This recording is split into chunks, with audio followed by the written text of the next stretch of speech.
deafening MG42 fire. The sand erupts.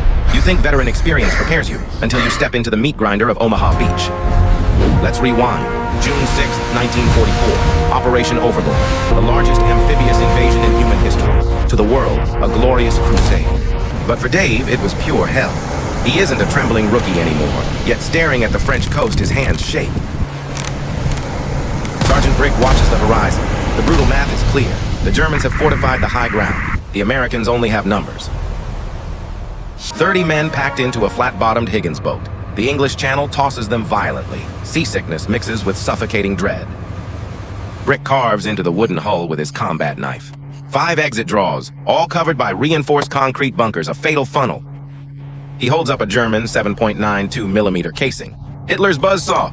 The MG42 fires 1,200 rounds a minute. It tears flesh, Dave. 1,200 rounds. Sounds like ripping canvas. The psychological terror of that sound alone broke men before they even fired back. Dave looks down at his M1 Garand. 8 rounds in a clip. Against a machine gun that fires 20 rounds a second. The coast comes into view. Millions of steel check hedgehogs and wooden stakes litter the sand. A fortified maze of death. Rommel's Asparagus, Brick mutters. Mines strapped to submerged poles. If the boat hits one, we evaporate instantly. Water spouts erupt around the boat. Artillery. The Germans have pre-sighted every inch of this water. They are driving into a trap. Brick grabs Dave's shoulder. His grip is like iron. When that ramp drops, you run. You stop, you die. Understand? Dave nods. His knuckles turn white around his rifle. The engine whines. Welcome to Dog Green Sector. Welcome to the meat grinder. The ramp drops. The air turns to lead. Dave plunges into the freezing ocean. The heavy combat gear instantly pulls him under. 70 pounds of ammunition, rations, and wet wool. In the deep surf, the American infantryman's loadout becomes a deadly anchor. Dave kicks off the seatbelt. He breaks the surface, gasping. Tracers skip off the water around him like skipping stones of pure fire. He drags his soaked body behind a rusted check hedgehog. Sergeant Brick is already there, coldly analyzing the geometry of death. Brick traces the tracer fire with his dirt-caked finger. Overlapping fields. They aren't aiming at us, Dave. They aim at empty spaces. Whoever walks into that intersection dies. The MG42s are set up in a brutal crossfire pattern. Every inch of sand is a pre-calculated kill zone. A burst of 7.92mm rounds hammers their steel cover. Sparks fly into Dave's eyes. The steel groans, barely holding back the kinetic fury. Brick points toward the high bluffs. Concrete pillboxes. The naval bombardment didn't put a scratch on them. They are fully operational. Massive concrete fortresses loom over the beach. The Atlantic Wall was a masterpiece of defensive engineering. The German high ground is absolute. Dave tries to shoulder his M1. The bolt grinds loudly. Seawater and fine sand have jammed the legendary American rifle. Panic flares, but veteran instinct kicks in. Dave forcefully kicks the charging handle with his boot to clear the gritty jam. An 88mm artillery shell shrieks overhead. Brick tackles Dave into the shallow surf, just as the sand erupts 50 yards away. The cold ocean water creeps higher up Dave's boots.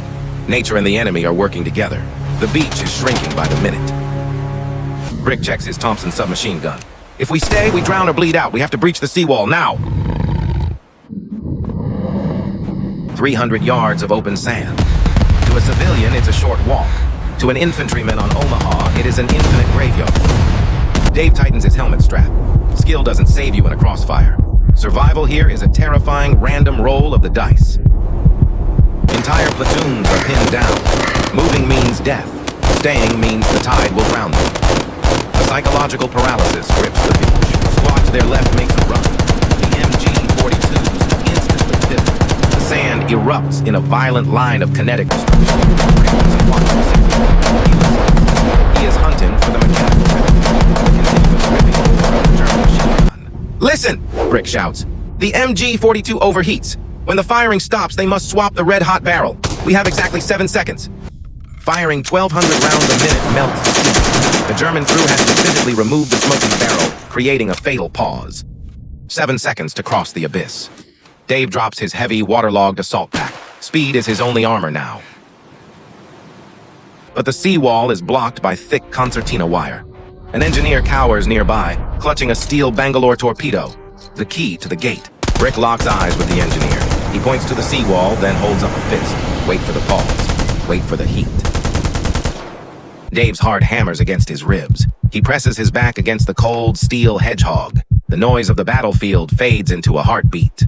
The ripping sound of the MG42 suddenly cuts out. A faint hiss of steam echoes from the bluffs. The beast is choking. Brick's eyes snap wide open. He kicks the sand. Go, go, go! The 7-second countdown begins. Dave explodes from cover. His wet boots dig furiously into the cratered earth. Every muscle fiber screams, propelled by absolute terror. He is completely exposed. Tracers from secondary positions zip past his helmet. He doesn't look left or right, only the seawall. 4 seconds left. The distance closes, but the German gunner is already slamming the new barrel home. The beast is awake. Dive! Brick roars. They hit the shingle. A split second later, a wall of lead violently shreds the sand exactly where they just ran. They are alive but trapped. Thick coils of razor-sharp concertina wire block the exit, a fatal bottleneck on the Normandy coast. Brick signals the engineer. Shaking violently, the man shoves the long green Bangalore torpedo deep under the rusted barbed wire. He pulls the friction igniter. Sparks and smoke hiss from the tube. Fire in the hole! Dave presses his face into the mud. A concussive blast shatters the air. The Bangalore detonates, violently shredding the steel wire into a cloud of smoke and flying dirt. Let's go! Dave aggressively follows, plunging into the narrow, zigzagging German trench. The wide-open terror is replaced by claustrophobic close-quarters combat. Before the dust settles, Brick charges through the smoking gap. Move! Pour through! The bottleneck is broken. The assault begins. A shadow shifts around the corner. An enemy soldier raises his weapon. Instinct overrides thought. Dave snaps his M1 Garand to his shoulder. Fire. Fire. The heavy .30 caliber rounds hit with brutal kinetic force. The enemy is thrown backward into the mud.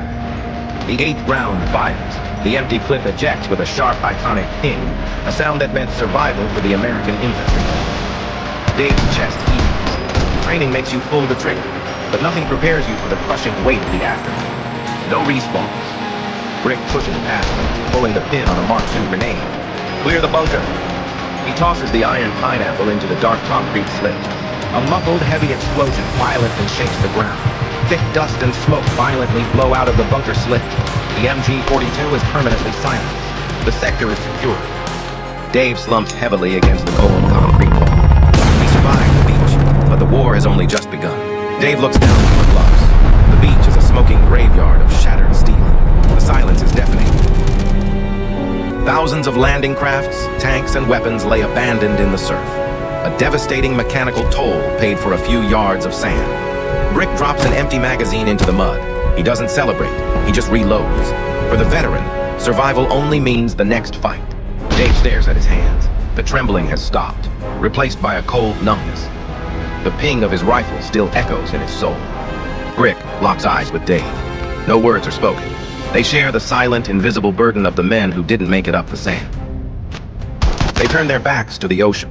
The French hedgerows loom ahead. A new, suffocating maze of green shadows and hidden guns. He wipes the mud from his rifle. He left his innocence in the sand. He is a hardened gear in the war machine now. The camera pulls back. Two tiny figures swallowed by the massive, scarred landscape of Europe. The true cost of freedom is etched into the earth. In war, there are no winners. There are only survivors, and the ones left behind to carry the ghosts. Like, subscribe, and share to follow Dave into the next battlefield.